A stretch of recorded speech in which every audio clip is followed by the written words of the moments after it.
Salve, salve, seguidores e seguidoras do canal Siga Direito, e vamos hoje aqui para o nosso 6º episódio da 2ª temporada, também com uma participação especialíssima. A gente está falando aí de um mercado de trabalho aí, Virgílio, desde 1982. Eu, por exemplo, que nasci em 1999, eu nem sei o que é isso. Você tem idade para ser meu filho, é isso que você quer dizer. Tá bom, tá bom, vou contar não. Pois é, Virgílio, hoje a gente recebe aqui Leonardo Vasconcelos, da Aguiar de Vasconcelos, desde 1982 aí, realizando grandes sonhos de grandes clientes, e realmente é um prazer ter você aqui, viu, Leonardo? O Leonardo que é o CEO da Aguiar de Vasconcelos, uma imobiliária de renome aqui em Brasília, e que realmente é um grande prazer tê-lo aqui conosco, hoje aqui no Siga Direito, Leonardo. Obrigado, Felipe. Obrigado, Virgílio. O prazer é todo meu estar aqui com vocês. A gente já se esbarra e se encontra sempre lá no cartório, né? Verdade. Que é o cartório em que nós fazemos, preferencialmente, todas as nossas escrituras que a gente pode fazer, faz lá com vocês. E para mim é uma honra estar aqui, podendo compartilhar um pouquinho desse trabalho super bacana que vocês fazem aí para esclarecer e tirar as dúvidas das pessoas em relação ao direito e, consequentemente, ao mercado imobiliário também, que é um mercado que ainda é carente, né, desse tipo de informação. Vocês estão fazendo aí um grande serviço para todas as pessoas que estão em busca, né, de fazer uma compra melhor e mais segura. Muito obrigado, Parabéns. Seja muito bem-vindo aqui ao nosso canal, a esse episódio que vai ser muito bacana.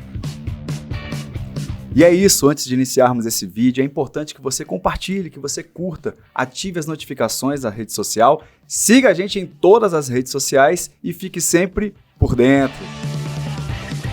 Meus amigos, começando aqui esse episódio, né? O João Henrique não pôde participar hoje, está com um problema pessoal para resolver, então eu e Felipe estamos no comando aqui. Né? É isso. Leonardo, conta pra gente um pouquinho da sua trajetória. A Aguiar de Vasconcelos, que é uma imobiliária muito famosa aqui em Brasília, de renome, muito respeitada também pela seriedade dos seus profissionais, mas a gente tem sempre a curiosidade de saber como é que começou tudo isso? Quantos anos de carreira você tem, meu amigo?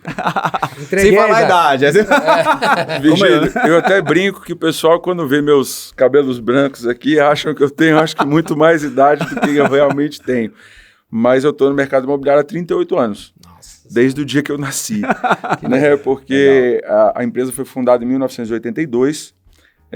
Eu sou de março de 83, praticamente um ano depois da fundação da empresa, e eu cresci lá dentro, nunca fiz outra coisa.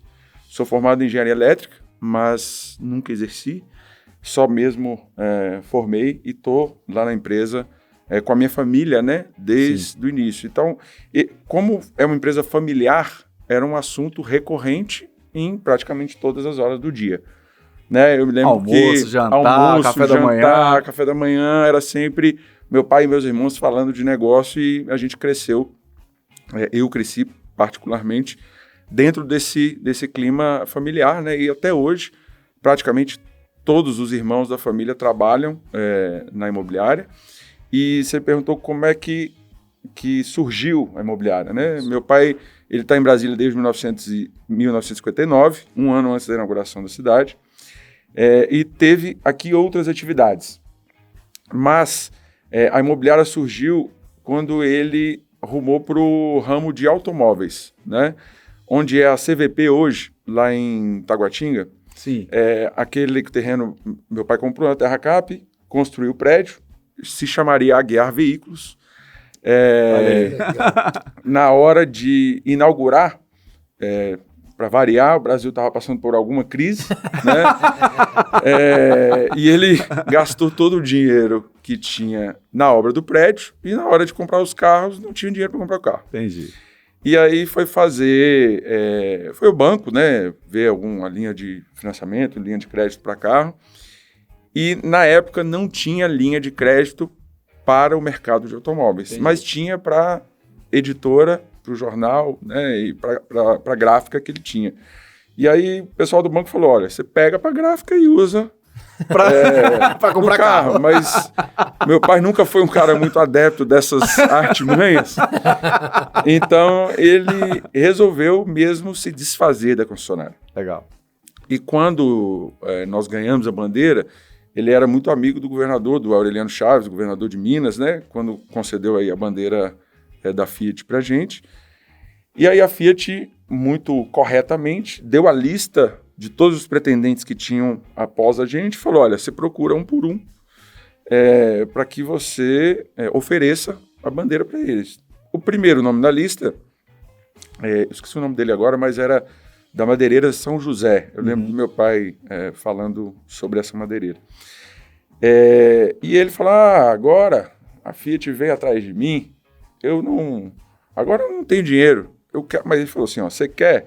Porque não é que a Fiat está vindo atrás de você, ela me deu uma lista para que eu procure um por um, você é o primeiro delas. Se você não quiser, eu vou seguir a lista, os demais. É. Não, eu quero, mas eu não tenho mais dinheiro. Aí meu pai, você conhece, o que você tem? E aí ele fez uma relação de imóveis e mais o dinheiro X que ele tinha. Meu pai fechou o negócio e daí surgiu a Aguiar de Vasconcelos. Né? Quer dizer que ele pegou os imóveis em 1982. pagamento da bandeira da Fiat. Do prédio, da bandeira. E aí começou a comercializar esses próprios imóveis. A comercializar esses próprios imóveis. Sem nenhuma Criou experiência prévia. Sem nenhuma experiência. Loucura, né? Loucura. Brasília é muito interessante, né? Os pioneiros, né? Eles, porque assim, imagine hoje, nos dias atuais, vem um presidente e fala assim, eu vou mudar a capital para o interior do Tocantins, né? Então você vai com uma quantidade de recursos enorme para aquela região, mas ela precisa ser desbravada.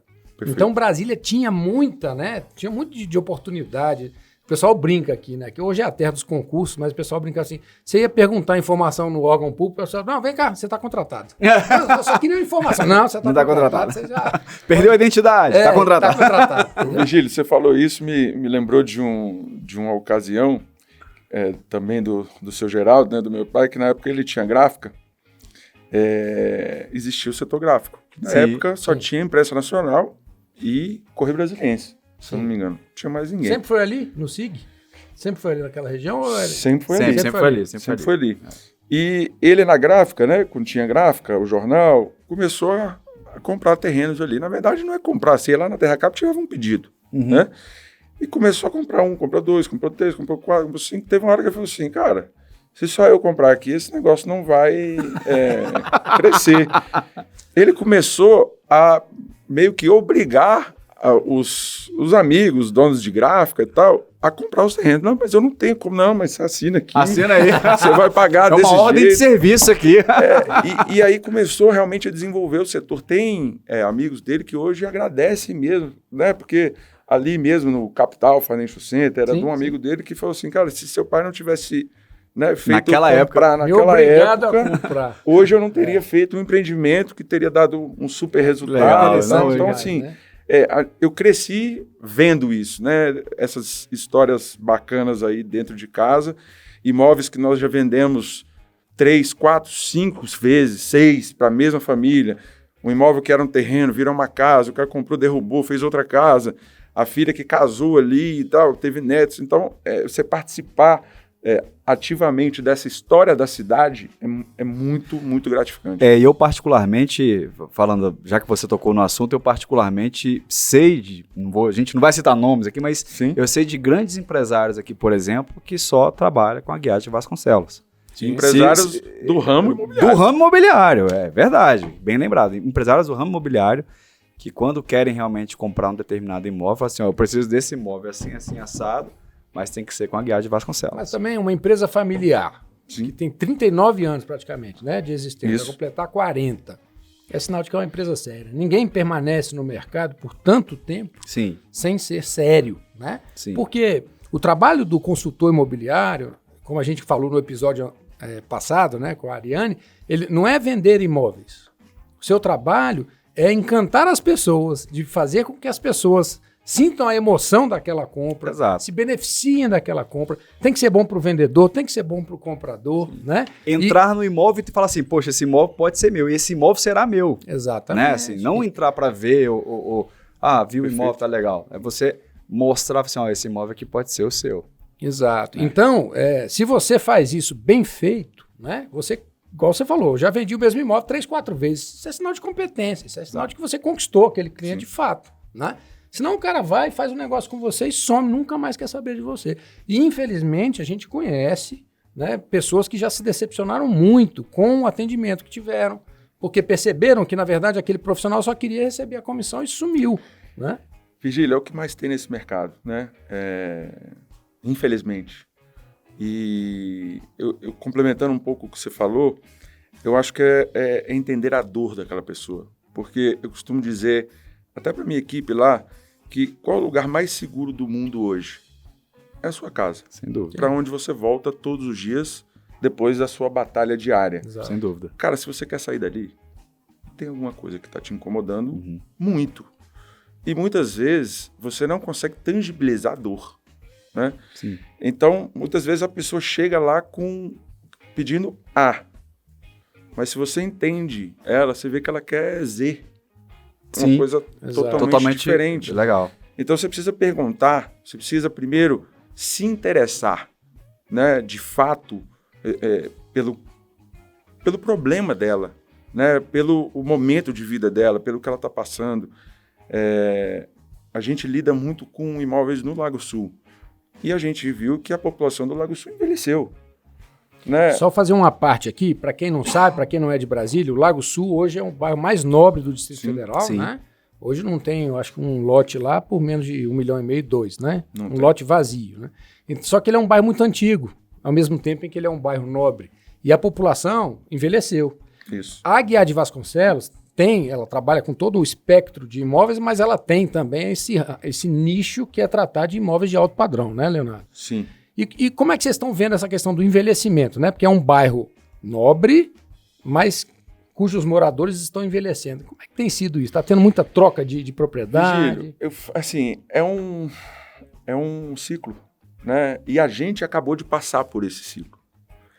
Né? Meu pai ficou 40 anos praticamente, que é a idade que eu tenho. Eu mudei para essa casa, tinha 1 ano.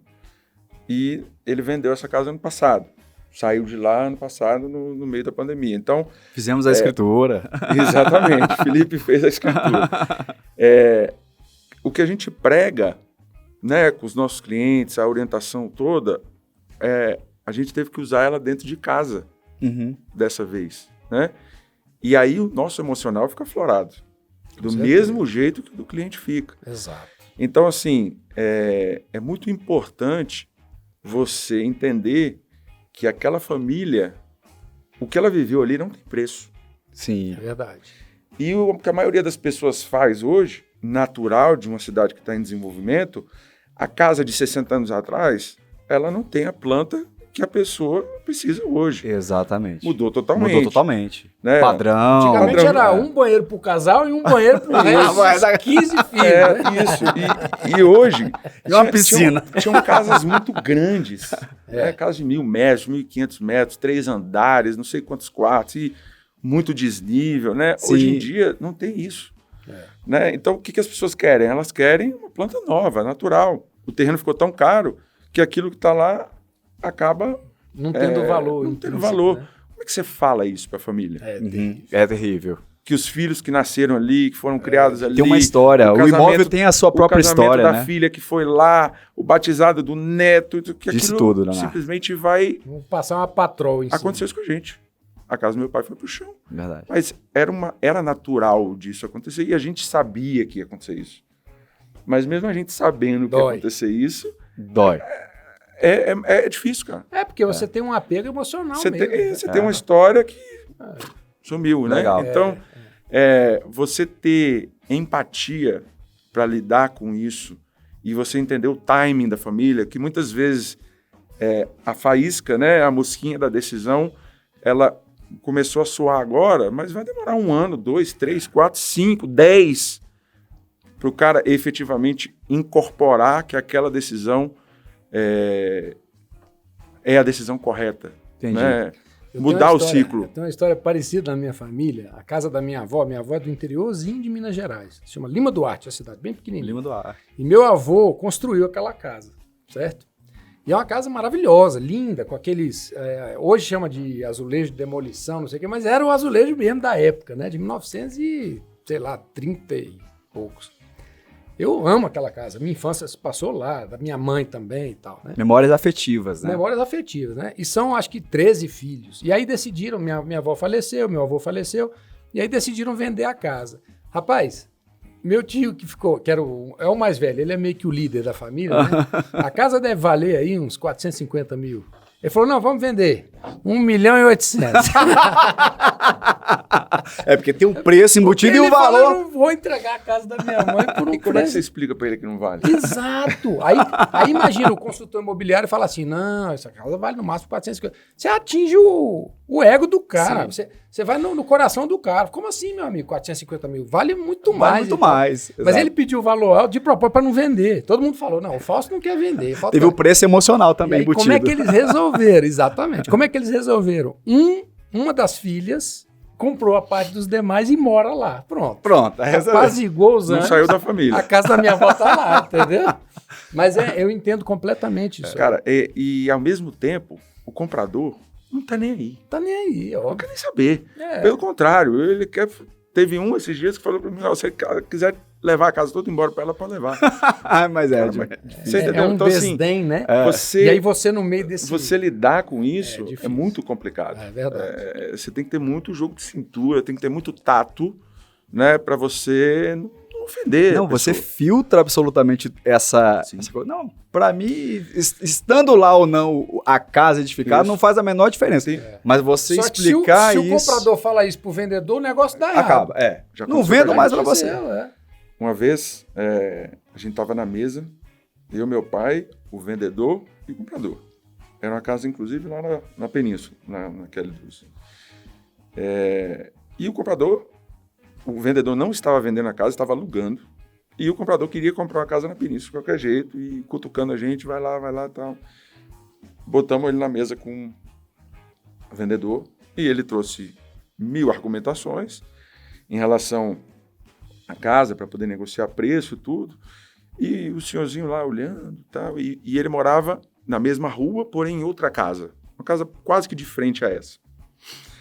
E a última argumentação do cara foi assim, não, mas não posso pagar mais do que isso que eu vou derrubar. Acabou, né? Felipe, o senhorzinho estava olhando para ele como eu tô olhando para você aqui agora. Certo. Ele pegou e fez assim, ó, pro meu pai. Falou, Geraldo, avisa para esse senhor que a minha casa, para ele, eu não vendo por preço nenhum. Para ele é para preço nenhum, exatamente. Encerrou a reunião. E depois ele falou, foi a casa que eu criei meus filhos.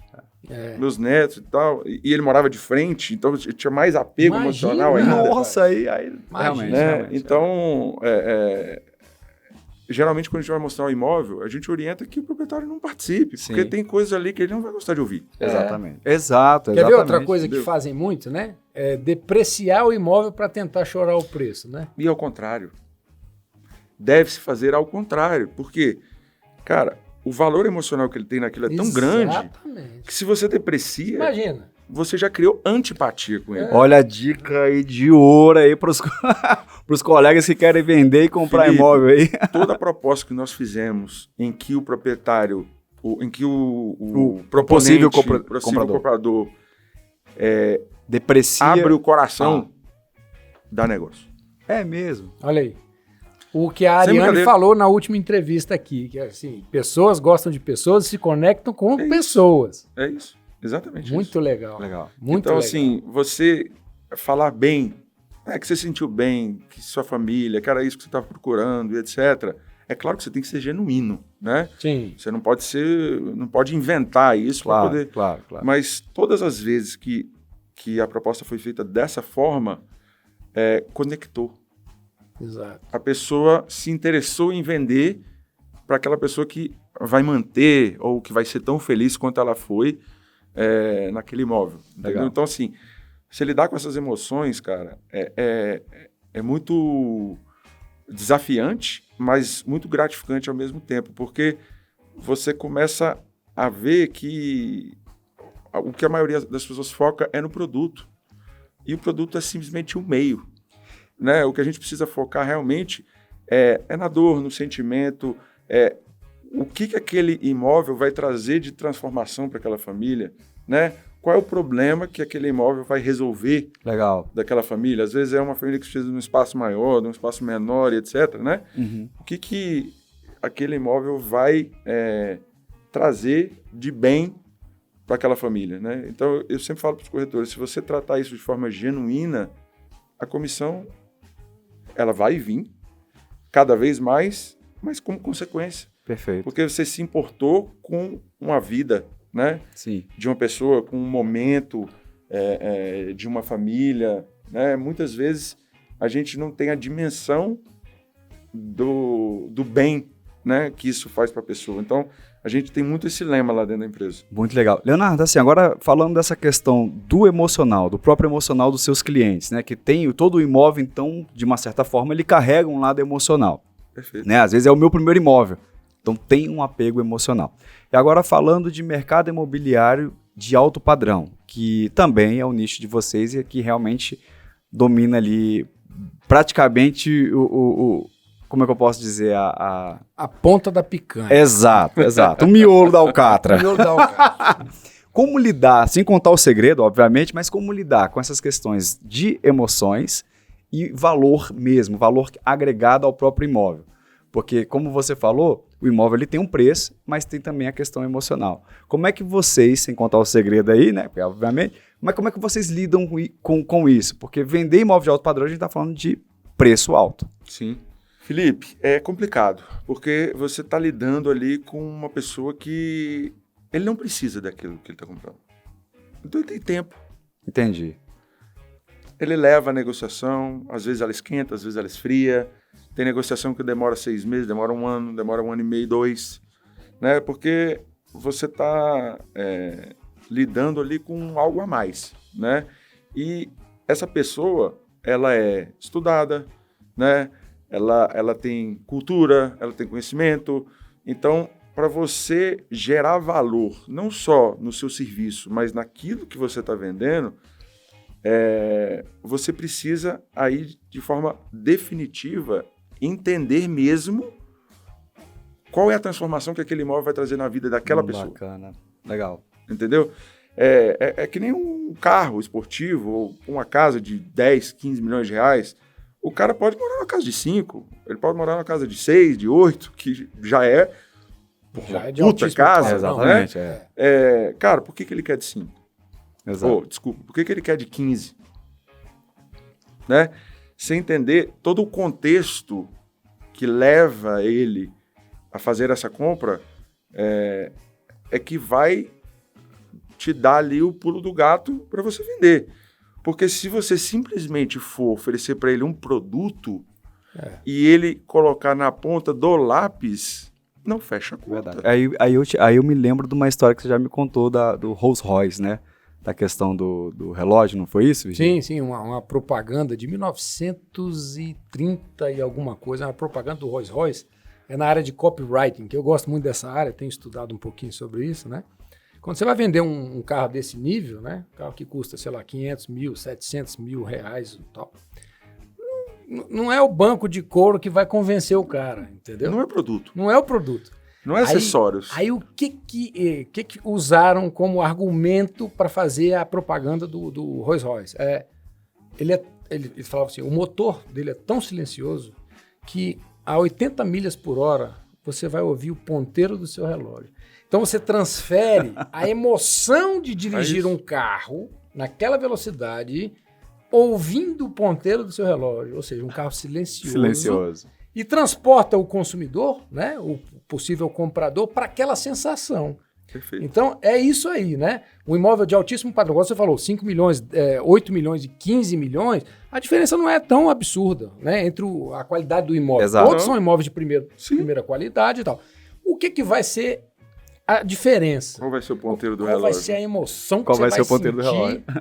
ao pegar um vinho nessa adega climatizada, entendeu? O cara compra a pela vista adega. para o lago, a ponta de picolé. Imagina o fim de tarde, né? É isso, de novo, a gente volta para a emoção. Sim. Uma emoção diferente, mas não deixa de ser emoção. É emoção. Porque se você for pro racional, você não toma decisão. Exato. Exato. Né? A gente, uma época, vendeu muito imóvel nos Estados Unidos. né? Vendemos vários imóveis lá em Miami. Bota na ponta do lápis. Vale a pena ter um imóvel em Miami? Pois é, racionalmente falando. Se você for olhar hoje, é porque analisar o passado é fácil. Sim, né? exato. Analisar o que vai acontecer quando a gente sair daqui, Exato. né? É difícil. Mas o cara que comprou lá, comprou num dólar de 1,80. Hoje ele está vendendo um dólar de R$6. Exato. Fez um negoção. Porque o imóvel sempre é um bom negócio. A médio e longo prazo, sempre é um bom negócio, né? Mas, cara, se você for racionalizar, você fica no melhor hotel de Miami uma vez, 2 vezes por ano, e você não vai gastar o que você gasta de manutenção, de condomínio IPTU lá. Então, assim, não é o imóvel, né? Não é o apartamento, é todo um contexto que está ligado à família, né? Ao bem-estar, ao conforto, às vezes remete a algo do seu passado. Sim, né? Você falou aí do Rolls Royce, às vezes o cara, o menino pequenininho lá, o sonho dele, via o carro na rua, era ter um Rolls Royce. Então, hoje ele está comprando um Rolls Royce, não sabe nem por quê, mas às vezes foi porque ele viu um na rua lá. Exatamente. Nos Estados Unidos, quando vão vender casa, costumam assar rosquinhas no forno, pelo cheiro. Os cookies. Os cookies, para a pessoa lembrar da sua infância. Esse é o cheiro da casa da minha mãe. Nossa, na verdade, é toda uma experiência sensorial, exatamente, né? A gente fez isso e deu bastante resultado aqui em open houses, né? Que a gente fazia, muito baseado, né, nesse modelo americano. Muito legal. Diferente dos cookies, aqui a gente fazia pão de queijo, café. Isso, exatamente. Um café. Eu ia falar do pão de queijo. A gente Vender imóvel em Minas Gerais tem que ter pão de queijo. Se você é corretor em Minas Gerais aí... Se você não fizer o pão de queijo... Aqui também, viu? Aqui também, né? Eu te falo que tem muito mineiro, pão de queijo né? é meu ponto fraco. E olha que eu não sou mineiro.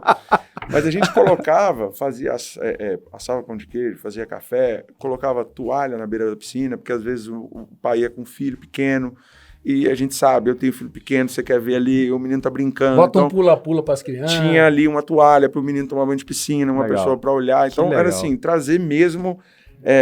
para questão familiar mesmo, isso, se você quer vender um imóvel para a família. Até porque se o menino comprar, o pai só paga. Quem tem que comprar é o menino. Gostei dessa, verdade. A gente já vendeu, para dar um exemplo, para o dono de um cartório aqui de Brasília, uma casa em que a gente foi mostrar e na época tinha a revista, né, W Imóveis e tal, a gente fez essa casa, a capa da revista. E a gente foi mostrar a casa para a família toda, estavam saindo de um apartamento e tal, e entregamos 2 revistas, uma para cada filho. Eles foram para a escola. Olha a casa aqui que meu pai comprou, e o pai nem tinha comprado ainda. Depois ele ligou e falou, vocês me meteram numa enrascada, agora eu tenho que comprar a casa. Mas você vendeu. E ele acabou comprando a casa. Que legal, mesmo, olha porque, aqui. Assim, não é uma pessoa que decide, né? É todo um contexto familiar. Verdade. E a casa... a gente eu vejo hoje, né? Eu acabei de mudar para casa tem 1 ano, voltei, né? Tava no apartamento, fui para casa. Quem decide que você vai comprar casa ou não é os filhos. Quem vai aproveitar a piscina, o jardim, o cachorro e tudo são eles, né? Então, emoção, mais uma vez. Então é isso, meus amigos e minhas amigas. Hoje falamos um pouquinho sobre as emoções que cada imóvel proporciona para as famílias, né? E também falamos um pouquinho de mercado imobiliário de alto padrão com o nosso querido amigo Leonardo Vasconcelos. Leonardo, eu gostaria de agradecer mais uma vez aí pela sua participação. As portas do Siga Direito sempre estarão abertas para você, para todo mundo e toda a sua equipe da Aguiar de Vasconcelos. Obrigado, Felipe. Obrigado, Virgílio, mais uma vez.